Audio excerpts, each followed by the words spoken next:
নমস্কার বন্ধুরা, কথা ধারাবাহিকের আজকের পর্বে আপনারা দেখতে চলেছেন যে প্রমিত প্রান্তিকের কথা মতো কথা নার্সারিতে চলে এসে কথার গাছগুলোকে আগুন দিয়ে ঝলসে দেয়।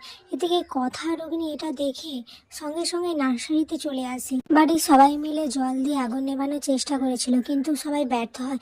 এদিকে কথা তো কান্না করতে থাকে। রোগিণী দেখতে পায় যে একজন মশাল হাতে নিয়ে চলে যাচ্ছে।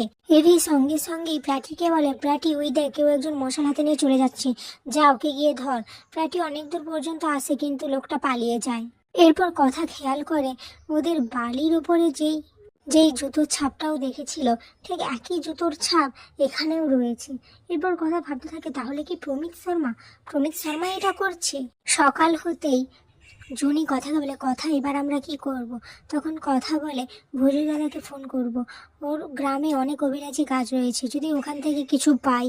অপর থেকে কর্তা দিদা তো সবাইকে ডাকতে থাকে, এভিকেও ডাকে। এভিকে ডেকে বলে, দাদু ভাই, আমার আর এখানে ভালো লাগছে না, আর এমনিতেও তো শিবরাত্রি আসতে চলেছে, তাই আমি ভাবছি আমরা সবাই মিলে জগৎবল্লভপুর যাব, আর ভোলে বাবার জন্য একটা সোনার সাপ অর্ডার করব। তোমার কি মত? তখন এভি বলে, ঠাম তুমি তো জানো আমি এসবে তেমন বিশ্বাস করি না। তখন কর্তাদিদা বলে, কিন্তু আমরা একা যাব না, তোমাকেও আমাদের সাথে যেতে হবে। এরপর এভি বলে, তুমি যখন এত করে বলছো তাহলে আর না যে উপায় আছে ঠাম। এরই মধ্যে স্বর্ণকার চলে এসছে। তখন কর্তাদিদা বলে, দেখুন আপনাকে সমস্ত কিছু এই কথা মা বলে দেবে। এরপর প্রমিত ছদ্মবেশে এসে ওই স্বর্ণকারের কাছে যায়, বলে আমাকে কিছু দিন না।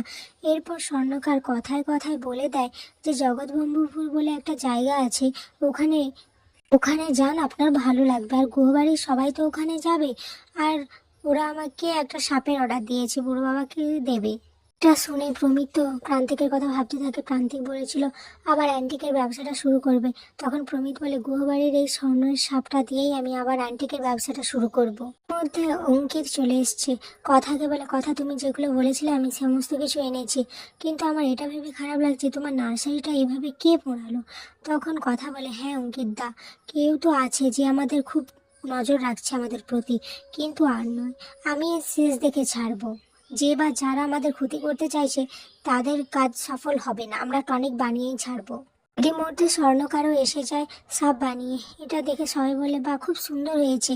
তখন কর্তাদিদা বলে, কথা মা, এবার আমাদের বেরোতে হবে, অনেক দেরি হয়ে যাচ্ছে। কথা তখন বলে, হ্যাঁ কর্তাদিদা, আমরা সবাই রেডি হয়ে গেছি, এবার বেরিয়ে পড়বো। এরপর সবাই রওনা দেয়। অগ্নি কথাকে বলে, কথা তুই এই সাপটা নিয়ে সাবধানে থাকিস কিন্তু। তখন কথা বলে, হ্যাঁ জগৎবল্লভপুরের অভিজ্ঞতা তো আমাদের খুব একটা ভালো নয়, আর তাছাড়া অনেক বাধা বিপত্তি আসছে, আপনি চিন্তা করবেন না, শিব মহাদেব আমাদের ঠিক রক্ষা করবে। এদিকে সবাই এগিয়ে গেলেও নীলাদ্রি পিছনে থাকে। তখন প্রিয়া বলে, কি হলো, আপনি এভাবে পিছুয়ে আছেন কেন? তখন নীলাদ্রি বলে, শুনুন, আজকে তো বাবার কাছে আপনি প্রার্থনা করবেন যেন আপনি আমার থেকে অনেক দূরে থাকতে পারেন। আমাদের যদি তা ছাড়াছাড়ি হয়ে যায় তাহলে আপনি খুব ভালো থাকবেন, তাই না? এটা শুনে প্রিয়ার তো খুব কষ্ট হয়, আর মনে মনে ভাবতে থাকে, আমি জানি উনি আমাকে ছাড়া ভালো থাকতে পারবেন না, শুধু শুধু নিজেকে কষ্ট দিচ্ছেন। এর মধ্যে অগ্নি থমকে দাঁড়িয়ে গেলে। তখন কথা বলে, কি হলো পাচক মশাই, আপনি দাঁড়িয়ে পড়লেন কেন? তখন এভি বলে, আমি একটা কথা ভাবছি, কে বা কারা যারা আমাদের এত ক্ষতি করতে চাইছে, আমরা তো কারোর কোনো ক্ষতি করিনি। তখন কথা বলে, আজকালকার দিনে আমরা কারোর ক্ষতি করলে যে সেই তোমার ক্ষতি করবে এমনটা নয় পাচক মশাই, আসলে কেউ কারোর ভালো দেখতে পারে না, আর কর্তা দাদু এত ভালো মানুষ যে ওনার ক্ষতি লোক চাইছে। অপরদিকে প্রমিত তো ছদ্মবেশে জগৎবল্লভপুরে হাজির হয়ে গেছে, আর ভাবতে থাকে, আমার বাবা আর দাদার প্রতিশোধ আমি নেবই, আমি এভাবে ওদের কষ্ট পেতে দেব না, আমি সব ছাড়খাড় করে দেব। এরপরে নিজের লোকদেরকে ছড়িয়ে ছিটিয়ে রেখে দেয়। এদিকে ভজু দাদাও সমস্ত গাছপালা কথাকে দিয়ে দেয়, আর এদিকে প্রমিত তো এসব কিছু জানতে পারে না। কথা তখন মনে মনে ভাবতে থাকে, আমাকে বাড়ি ফিরেই এই সমস্ত কাজ একদম গুছিয়ে ফেলতে হবে।